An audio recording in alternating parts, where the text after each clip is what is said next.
Hello everybody, welcome back to my channel में नीरज। इसमें मैं क्वेश्चन आपको कराऊंगी बेटा आपके नर्सिंग एप्टीट्यूड के। तो नर्सिंग एप्टीट्यूड क्वेश्चन आपके 30 क्वेश्चन है इसमें। और किसी बच्चे ने मेरे से कमेंट किया था कि मैम प्लीज़ नर्सिंग एप्टीट्यूड के क्वेश्चन भी कराइए, तो इसलिए मैं आपके नर्सिंग एप्टीट्यूड के क्वेश्चन लेके आ चुकी हूँ। ठीक है, किसके हैं? Nursing aptitude entrance exam. देखो बीएससी नर्सिंग का है, आपको पता है। तो आपके जो अगर कोई अलीगढ़ जो बीएससी नर्सिंग का एग्ज़ाम दे रहा है, एएमयू वाली बीएससी नर्सिंग का, तो उसमें भी आपके नर्सिंग एप्टीट्यूड आती है। और यूपी से दे रहा है कोई, तो इसमें भी आपकी नर्सिंग एप्टीट्यूड आती है। 2 एग्ज़ाम की तो मुझे पता है जिसमें नर्सिंग एप्टीट्यूड आती है, बाकी एग्ज़ाम की मुझे पता नहीं है। लेकिन ये सारे नर्सिंग से ही रिलेटेड हैं, मतलब नर्सिंग का एंट्रेंस एग्ज़ाम होता है, उसी से रिलेटेड क्वेश्चन है, तो आप कर सकते हो आराम से। तो पहला क्वेश्चन है आपका कि what is the normal range of body temperature in Fahrenheit.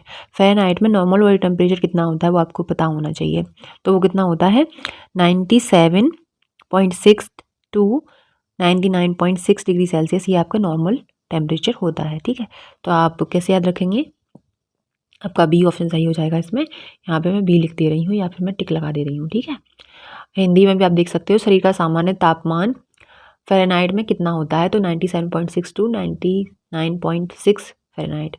Next question देखिए, 2 कह रहे हैं आपसे कि what is the normal pulse rate for an adult. एक वयस्क की सामान्य नाड़ी दर कितनी होती है आपको बताना है। तो वो कितनी होती है हमारी? 60-100। बी ऑप्शन आपका सही हो जाएगा। 60-100 बीट्स पर मिनट हमारी ये नॉर्मल क्या होती है? पल्स रेट होती है किसी भी अडल्ट ह्यूमन की। ठीक है, ज़्यादा नहीं होती बिल्कुल, मतलब ऐसा नहीं है कि पूरा 120/80 ऐसा नहीं है। नॉर्मल जो अगर हम नॉर्मली देखेंगे जैसे बैठे हुए हैं तो 80-100 मिलेगा बीट्स पर मिनट आपको। ठीक है, ऐसे आपको देखने को मिलेगा। नेक्स्ट क्वेश्चन देखिए, 3rd आपसे कह रहे हैं कि what is the medical term for high blood pressure. High blood pressure को मेडिकल टर्म के नाम से क्या जाना जाता है, क्या कहते हैं? तो उच्च रक्तचाप के लिए चिकित्सा शब्द क्या है? तो वो क्या है आपका, बताइए? हाइपरटेंशन। वो हाइपरटेंशन होती है। आपने पढ़ा होगा एनसीईआरटी में कि जब हाई ब्लड प्रेशर होता है तो उसको हम हाइपरटेंशन बोलते हैं। ठीक है, नेक्स्ट क्वेश्चन देखिए, 4th आपसे कह रहे हैं कि what is the primary function of red blood cells. Red blood cells का जो प्राइमरी फंक्शन होता है वो क्या होता है? तो लाल रक्त कोशिकाओं का प्राथमिक कार्य क्या है, वो आपसे पूछ रहे हैं। तो प्राथमिक कार्य क्या होता है आपका, बताइए? फाइटिंग इन्फेक्शन, कैरिंग ऑक्सीजन, या फिर आपका ब्लड क्लॉटिंग, या फिर प्रोड्यूसिंग एंटीबॉडीज। तो प्राथमिक जो कार्य है आपका रेड ब्लड सेल्स का, आरबीसीज का, वो कैरिंग ऑक्सीजन होता है सबसे पहला काम। ठीक है, आपको याद रखना है। जैसे आप देखोगे जब आप ऑक्सीजनेटेड और डीऑक्सीजनेटेड ब्लड को देखते हो तो आपका 97 ऑक्सीजनेटेड ब्लड में 97% आपका क्या होता है? ऑक्सीजन होता है। बाकी रेस्ट ऑफ द आपका क्या होता है? CO2 होता है। लेकिन आप CO2 जब डीऑक्सीजनेटेड ब्लड देखोगे तो उसमें सबसे ज़्यादा आपको CO2 मिलेगा। तो ऐसी चीज़ें आपको याद रखनी है, बहुत सारी चीज़ें जो आपको याद रखनी है, तो आप याद कर सकते हो। ठीक है, आंसर क्या हो जाएगा आपका? बी ऑप्शन हो जाएगा 4 का। फिर क्वेश्चन देखिए, ये वाला कह रहे हैं कि what is the correct sequence for donning personal protective equipment. तो इसे PPE भी बोलते हैं। ठीक है, याद रखना है आपको। हिंदी में देखिए, कह रहे हैं व्यक्तिगत सुरक्षा उपकरण पहनने का सही क्रम क्या है, ये आपसे पूछ रहे हैं। तो वो क्या है आपका? वो हो जाएगा आपका सी ऑप्शन सही हो जाएगा इसमें, कि ग्लोन, मास्क और ग्लव्स। ठीक है, ये आपका सही क्वेश्चन है। नेक्स्ट क्वेश्चन देखिए, एनाटॉमी एंड फिजियोलॉजी पे। तो कह रहे हैं आपसे कि which organ produces insulin. Insulin कौन सा ऑर्गन प्रोड्यूस करता है? तो हमारा पेनक्रियाज है, वो इंसुलिन को प्रोड्यूस करता है। कौन सा अंग इंसुलिन का उत्पादन करता है? तो पेनक्रियाज करता है। नेक्स्ट क्वेश्चन देखिए, 7 आपसे कह रहे हैं कि what is the largest organ in the human body. Human body में जो लार्जेस्ट ऑर्गन होता है वो कौन सा होता है, वो आपको बताना है। तो लार्जेस्ट ऑर्गन कौन सा हो जाएगा, बताइए? वो हमारा क्या है? हाँ, ऑर्गन क्या है हमारा? स्किन हो जाएगी हमारी। ठीक है, सी ऑप्शन सही हो जाएगा कि मानव शरीर में सबसे बड़ा अंग कौन सा है? स्किन है। याद रखना है आपको। 8th क्वेश्चन देखिए कि where does digestion primarily begin. पाचन मुख्य रूप से कहाँ से शुरू होता है? तो पाचन हमारा मुख्य रूप से कहाँ से शुरू होता है? वो हमारा शुरू होता है माउथ से। ठीक है, माउथ से हमारा पाचन शुरू हो जाता है, याद रखना है आपको। नेक्स्ट क्वेश्चन देखिए, 9 आपसे कह रहे हैं कि विच बोन प्रोटेक्ट्स द ब्रेन। कौन सी बोन ब्रेन को प्रोटेक्ट करती है? कौन सी हड्डी मस्तिष्क की रक्षा करती है? तो वो स्कल बोन होती है जो हमारी क्या करती है, बोन ब्रेन को प्रोटेक्ट करती है, याद रखना है आपको। फिर देखिए नेक्स्ट क्वेश्चन 10th आपसे कह रहे हैं कि what is the function of the kidneys. Kidneys का फंक्शन क्या होता है वो आपको बताना है। तो किडनीज का फंक्शन क्या हो जाएगा, किडनीज का फंक्शन हो जाएगा आपका पंपिंग ब्लड, फिल्टरिंग वेस्ट, या फिर आपका स्टोरिंग वाइल, या फिर प्रोड्यूसिंग हार्मोन। तो हमारा किडनीज का काम क्या होता है, फिल्टरिंग वेस्ट। तो आपका बी ऑप्शन सही हो जाएगा, ठीक है।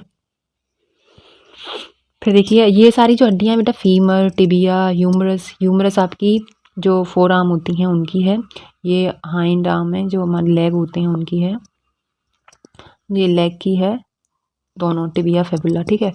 और ये आपका ह्यूमरस जो है ये हमारी हैंड की है, हैंड की बोन है, याद रखना है आपको, इसीलिए हमारा स्कल हो जाएगा जो मेरिन का है, ठीक है। नेक्स्ट क्वेश्चन देखिए 11 आपसे कह रहे हैं नर्सिंग प्रोसीजर्स क्या होते हैं आपके, देखिए what is the proper angle for an intramuscular injection. अच्छा, इंट्रामस्कुलर जो इंजेक्शन होता है उसमें प्रॉपर एंगल कितना होता है वो आपसे पूछ रहे हैं कि इंट्रामस्कुलर इंजेक्शन के लिए सही कोण क्या होता है। जैसे इंट्रामस्कुलर कौन सा होता है, जो हमारे ना या तो बाजू में लगे, बाजू में ऊपर लगता है, ट्राइसेप्स बाइसेप्स होते हैं वहाँ पे, या फिर पीछे लगता है हमारी हिप एरिया पे, ठीक है। तो उसे हम इंट्रामस्कुलर इंजेक्शन कहते हैं। तो उसका प्रॉपर एक एंगल होता है, जिस एंगल पे वो लगाया जाता है। तो कौन से एंगल पे लगाया जाता है, तो वो लगाया जाता है वहाँ 90 डिग्री एंगल पे, सीधे एकदम। जैसे ये मान के चलो आपकी मसल है ये वाली, और इस पे सीधे आपको इंजेक्शन ऐसे लगा देना है, ऐसे पुट कर देना है इंजेक्शन। ये इंजेक्शन बना दे रही मैं यहाँ से ऐसे यूँ, ठीक है। तो आपको सीधे लगाना है, 90 डिग्री का एंगल बनना चाहिए आपकी मसल के बीच में और इंजेक्शन के बीच में, ठीक है। तो सी ऑप्शन आपका सही हो जाएगा। नेक्स्ट क्वेश्चन देखिए, नेक्स्ट क्वेश्चन है आपका 12 कह रहे हैं how often should a patient position be change to prevent bed sores. जैसे बैड सोर को रोकने के लिए रोगी की स्थिति कितनी बार बदलनी चाहिए। तो कितनी बार बदलना चाहिए, एवरी 2 आवर, आपको 2 बार 2 घंटे में, प्रत्येक 2 घंटे में आपको चेंज करना चाहिए, ठीक है। नेक्स्ट क्वेश्चन देखिए what is the purpose of a Foley catheter, ठीक है, क्या है कि फोली कैथटर का उद्देश्य क्या है आपसे पूछ रहे हैं। तो वो क्या है हमारा, वो है ड्रेनिंग यूरिन, ठीक है। नेक्स्ट क्वेश्चन देखिए 14 आपसे कह रहे हैं कि what is the first step in performing hand hygiene. हाथ की स्वच्छता करने का पहला कदम क्या है। तो वो क्या है हमारा, वो हमारा हो जाएगा वेटिंग हैंड। सबसे पहले आपको वेट करना पड़ेगा हैंड को, उसके बाद में तो आप सोप या फिर कोई चीज़ इस्तेमाल करोगे, बॉडी वॉश या फिर हैंड वॉश। क्वेश्चन देखिए 15 what is the correct way to measure a patient blood pressure. रोगी के रक्तचाप को नापने का सही तरीका क्या है, ये आपसे कह रहे हैं। तो आंसर क्या हो जाएगा बताइए, यूजिंग अ स्टेथोस्कोप एंड स्फेग्मोमैनोमीटर, या फिर using a thermometer, using a pulse oximeter, और यूजिंग अ ग्लूकोमीटर। तो आपको पता है स्टेथोस्कोप सबसे पहले हम यूज़ करते हैं जब भी हम किसी वो पेशेंट के ब्लड प्रेशर को हमें चेक करना हो। तो स्फेगोमैग्नोमीटर होता है, स्टेथोस्कोप तो आपको पता ही है, स्टेथोस्कोप से हमें पता चल जाता है कि हमारी जो धड़कन है वो तेज़ है या नहीं है। तो ब्लड प्रेशर में अक्सर हमारी धड़कनें होती हैं बहुत तेज़ हो जाती हैं, तो इसलिए हम इसका यूज़ करेंगे। नेक्स्ट क्वेश्चन देखिए, अब मेडिकल सर्जिकल जो नर्सिंग होती है उससे रिलेटेड क्वेश्चन है आपके। कह रहे हैं 16 क्वेश्चन के what are the sign of hypoglycaemia. Hypoglycaemia का साइन क्या होता है, लक्षण क्या होता है, वो आपसे पूछ रहे हैं। तो हाइप हो जाएगा आपका बी ऑप्शन। स्वेटिंग होगी आपको, ट्रेम्बलिंग होगी और डिजीनेस होगी। डिजीनेस मतलब आलसीपन होता है, डिजीनेस मतलब आप समझ जाओ, ठीक है। मैं ऐसे वर्ड्स में नहीं बता सकती एग्जैक्ट। 17 देखिए कह रहे हैं what is the primary nursing intervention for a patient with a fracture. Fracture वाले रोगी के लिए प्राथमिक नर्सिंग हस्तक्षेप क्या है। जिसके किसी को फ्रैक्चर हो जाता है, कोई भी पर्सन है जिसको फ्रैक्चर हो गया है, तो प्राथमिक जो नर्सिंग हस्तक्षेप होगा वो क्या होगा। तो वो क्या हो जाएगा हमारा, वो हो जाएगा हमारा इमोबिलाइज द अफेक्टेड लिम्ब। जहाँ पे भी आपको लगा है उसको हिलाना नहीं है बिल्कुल भी, ठीक है। इमोबिलाइज का मतलब होता है बिल्कुल नहीं हिलाना है उसको, वैसे एज इट इज़ पकड़ के रखो वहीं पे, ठीक है। नेक्स्ट क्वेश्चन देखिए 18 कह रहे हैं what is the most common cause of pneumonia. Pneumonia का मोस्ट कॉमन कॉज क्या है वो आपसे बताना है। तो न्यूमोनिया का सबसे आम कारण क्या है, viral infection, bacterial infection, fungal infection, या फिर एलर्जिक रिएक्शन। तो हमारा जो होता है निमोनिया बेटा, निमोनिया क्या है, एक बैक्टीरियल डिजीज़ है, बैक्टीरियल इन्फेक्शन है। तो आपको आंसर क्या ऑप्शन लगाना पड़ेगा, बी ऑप्शन लगाना पड़ेगा, बैक्टीरियल इन्फेक्शन होता है हमारा निमोनिया। नेक्स्ट क्वेश्चन 19 देखिए, कह रहे हैं आपसे कि what is the primary symptom of a myocardial infection, heart attack. जो प्राइमरी सिम्टम होता है हार्ट अटैक में वो क्या होता है। तो मायोकार्डियल इन्फेक्शन, दिल का दौरा का प्राथमिक लक्षण क्या है, ये आपसे कह रहे हैं। तो आपका 19 का बी ऑप्शन हो जाएगा, चेस्ट पेन होता है उसमें, ठीक है, चेस्ट पेन होता है, तो वो हमारा मायोकार्डियल इन्फेक्शन। या फिर 20 आपसे कह रहे हैं कि what is the primary treatment for a burn patient. जो जल जाता है इंसान, उसका प्राइमरी जो ट्रीटमेंट होगा वो क्या होगा। जले हुए रोगी के लिए प्राथमिक उपचार क्या है, तो वो होता है हमारा cooling the burn with running water. जैसे ही आपका रनिंग वाटर का मतलब क्या होता है, जैसे टैब आप खोल लो, टैब को आप ओपन करो, तो आपको ओपन करने के बाद में वो पानी बहता रहे उसके ऊपर से, तो ये कूलिंग के लिए होता है। जैसे कोई भी जल जाता है आदमी, सबसे अच्छा प्राइमरी ट्रीटमेंट है कि उसे पानी में डाल दो, ठीक है। और उसके बाद में आपने देखी होगी चाची 420, तो उसमें क्या, वो लड़का जल जाता है तो वो उठाती है, उसका फादर उठाता है और उसको किस में डाल देता है, पूल में डाल देता है ठंडे पानी में। तो वो प्राथमिक उपचार ही है, ठीक है, वो गलत नहीं है कि पानी से मत लो। सब लोग बोलते हैं पानी मत डालना वरना फर्क पड़ जाएगा, नहीं भाई, मैंने भी किया है, मैं कई बार जलती हूँ। अक्सर मैं खाना बनाते समय जलती हूँ। जैसे मम्मी बोलती हैं मेरे से कि बेटा आप खाना बना लो आज, मेरा डेफिनेटली जलना होता है, ठीक है। तो मैं पहले, सबसे पहले या तो मेरे पास में बर्फ़ होती है तो मैं बर्फ़ को डाल लेती हूँ, बर्फ़ का पानी डाल लेती हूँ अपने ऊपर या फिर हाथ पे कहीं भी जलती हूँ वहाँ पे, या फिर मैं टैब को ओपन करती हूँ, उसके बाद मैं अपने हाथ को नीचे लगा लेती हूँ कुछ मिनट तक। तो इससे क्या है, आपको फलक भी नहीं पड़ेगा और आप बिल्कुल ठीक भी हो जाओगे, ठीक है। और एक और बात, अगर आप चल जाते हो कहीं भी तो आपको जो आपका फलक हो जाता है उसको आपको फोड़ना नहीं है बिल्कुल भी, मतलब ऐसे करते पिंच कर देते हैं और उसके बाद में फिर उसका पानी निकाल देते हैं, नहीं ऐसा करना नहीं है। वो जैसा फलक है वैसे ही रहने दो, अपने आप वो अपने आप वो बैठ जाएगा नीचे, और बैठने के बाद में आपको सही हो जाएगा वो, ठीक है।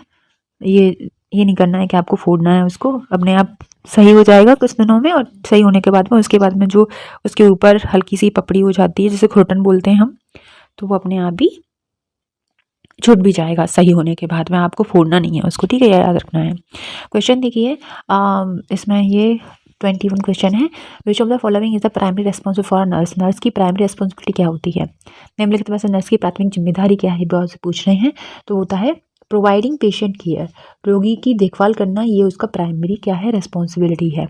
नेक्स्ट क्वेश्चन देखिए, 2 आपसे कह रहे हैं कि empathy in nursing refers to. Nurse में जो सहानुभूति का अर्थ क्या है, तो feeling sorry for the patient, understanding the and sharing patient feelings, ignoring the patient emotional needs, या फिर गिविंग मेडिकल एडवाइस। तो सबसे पहला जो एम्पैथी का मतलब होता है बेटा, कि वो हमें अंडरस्टैंड करना चाहिए कि हमारा पेशेंट क्या कह रहा है हमें। सो बेटा इसका आंसर क्या हो जाएगा, इसका आंसर आपका हो जाएगा बी ऑप्शन, कि understanding and sharing the patient feelings को, ठीक है, ये आपका बी ऑप्शन सही हो जाएगा।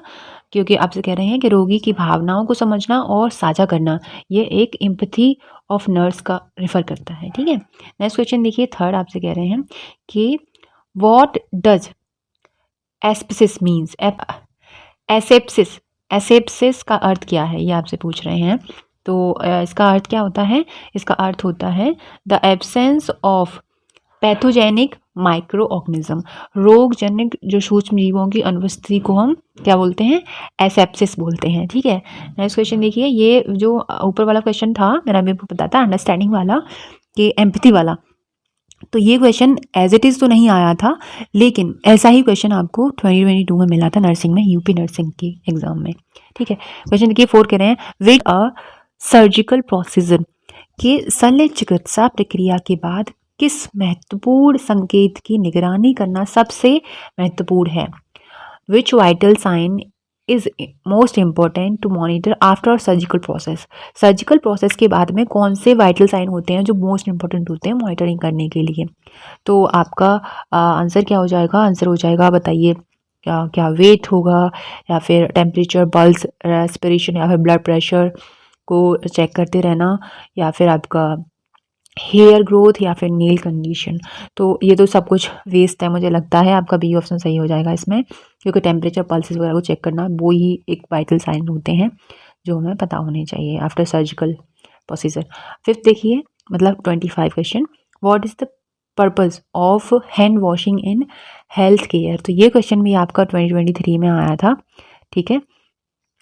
कि आपका जो पर्पज़ क्या होता है हैंड वॉशिंग का, हैंड केयर के लिए, स्वास्थ्य सेवा में हाथ धोने का उद्देश्य क्या है। ये भी आपका यूपी नर्सिंग में ही आया था, ठीक है, बच्चों ने मुझे बताया था क्वेश्चन, तो इसलिए मैं आपसे शेयर कर रही हूँ। तो इसका क्या हो जाएगा फिर आपका 25 का B, to prevent the spread of infection, infection से बचने के लिए क्या होता है, संक्रमण के प्रसार को रोकने के लिए हम हैंड वॉश करते हैं। 6 क्वेश्चन देखिए, 6 क्वेश्चन है आपका, कह रहे हैं what is the role of a nurse in patient education. तो एडुकेशन आप कह रहे हैं रोगी शिक्षा में नर्स की भूमिका क्या है, what is the role of a nurse in patient education. तो इसका क्या हो जाएगा 26 का बी ऑप्शन सही हो जाएगा आपका, to provide information about health and treatment, स्वास्थ्य और उपचार के बारे में जानकारी प्रदान करना is a role of nurse in patient education. Next question देखिए 7 आपसे कह रहे हैं कि which of the following is a sign of dehydration, dehydration के साइन क्या होते हैं, निम्नलिखित में से निर्जलीकरण का संकेत क्या है। तो वो क्या हो जाएगा आपका ड्राई माउथ एंड स्किन आपकी ड्राई हो जाती है, तो ये डिहाइड्रेशन के काम होते हैं। फिर देखिए आपका 8th क्वेश्चन कह रहे हैं कि what is the correct position for administering an enema, enema देने के लिए सही स्थिति क्या है। तो इनेमा देने के लिए प्रोन, पेट के बल हमें लेटना होता है, ये हमारा एनेमा देने का सबसे अच्छा, एनेमा देने का सबसे अच्छा क्या है एडमिनिस्ट्रिंग या फिर पोजीशन होगा। नेक्स्ट क्वेश्चन देखिए आपका 9, कुछ ही क्वेश्चन देखें बेटा कि what does PRN means in a medication order, दवा के आदेश में PRN का क्या अर्थ है।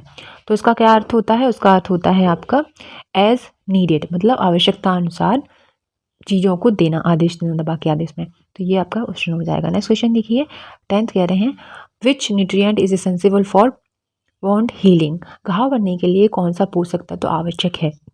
इसका आंसर आप मुझे करेंगे XYZ, जो भी आपका आंसर हो प्लीज़ कमेंट में डाल देना मैम ये आंसर होगा, बाकी मैं पिन कर दूंगी आंसर को, ठीक है। आपके आंसर के बाद में मैं पिन करूंगी, जब भी आप आंसर दोगे कोई भी आंसर, जैसे जो भी आंसर आपके आएंगे उसके बाद मैं पिन कर दूंगी इसके आंसर को, ठीक है।